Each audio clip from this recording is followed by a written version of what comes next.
Hi hello എന്ന് രാവിലെ അല്ല തുടങ്ങിയില്ല, ഇന്ന് വൈകുന്നേരം ഒരു ചായ കുടിച്ചുകൊണ്ട് തുടങ്ങി. ചായയും കുടിച്ച് പോയി വയ്ക്കുമ്പോൾ അതാക്കുന്നൊരു കൊറിയർ ഞമ്മൾതല്ല, നമ്മളെ കെട്ടിയോൾതാട്ടോ. ഇത് ഒരു ഇൻട്രോ കൊടുക്കും ഷാമിലിന്. അഷ്റഫിന്റെ കരുത്തനായ സാരഥിയായിട്ട്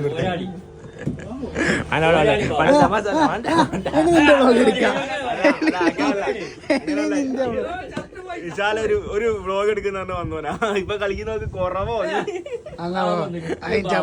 ബാബു എന്നെ ചാമ്പാനായിട്ട് നടക്കുന്ന ചെങ്ങായി. ആ കറുപ്പ് പിന്നെ എനിക്ക് ഇല്ലാത്ത കൊണ്ട് വേറെ പ്രശ്നമൊന്നുമില്ല. എത്ര കറുപ്പുണ്ടെങ്കിലും ഓന് മതിയാവില്ല. എന്ത് ചെങ്ങായ. പിന്നെ ഓനെയും കൂടി ഞാൻ നേരെ നമ്മളെ വീട്ടിലുള്ള രജനാഥിന്റെ അടുത്തേക്കാണ്. മര്യാദയ്ക്ക് പണിയെടുക്കുന്ന ഓനെയും കൂടി അവിടെ പോയി ഞങ്ങളുടെ ഇടുങ്ങേറാക്കി തന്നെ. നമുക്കെന്തോ പണി വേണ്ടേ. അതിന് നമുക്ക് ഇഷ്ടമുള്ളത് കൊണ്ട് തന്നെ സ്ഥലങ്കാട്ടി അങ്ങ് കഴിക്കാൻ വിചാരിച്ചു. പക്ഷെ എനിക്ക് അങ്ങ് ഇഷ്ടപ്പെട്ടിട്ടില്ല. ഭയങ്കര ബോറായിട്ട് തോന്നി. വെറുതെ ഇരിക്കുമ്പോൾ നമ്മളെല്ലാ കുയിലും കൊണ്ട് ചാടിക്കുന്ന ഏതെങ്കിലും കമ്പനിക്കാരുണ്ടാവില്ല നമ്മളെപ്പുറം. അങ്ങനെ ഒരു കമ്പനിക്കാരൻ പറ്റിച്ച പണിയാണ്. ബാർബർ ഷോപ്പ് പോയി കുത്തിരുന്നപ്പോൾ ഞാനോട് ചോദിച്ചു ഇതെന്ത് ചെയ്തു. അപ്പോൾ ഓൻ പറയാം താരനും മുടി ഒഴിച്ചിൻ്റെ ഒക്കെ മരുന്നാണ്, നാച്ചുറൽ പ്രൊഡക്റ്റ് ആണ്, ഹോം മെയ്ഡാന്നൊക്കെ. മുടി പോകുന്നൊരു പ്രശ്നം നമുക്കുണ്ട്, ഗൾഫുകാരനായല്ലോ. അതുകൊണ്ട് നമുക്കൊന്ന് ഉപയോഗിച്ച് നോക്കാമെന്ന് വിചാരിച്ചു. അപ്പം നെക്സ്റ്റ് ടുമാറോ ബൈ.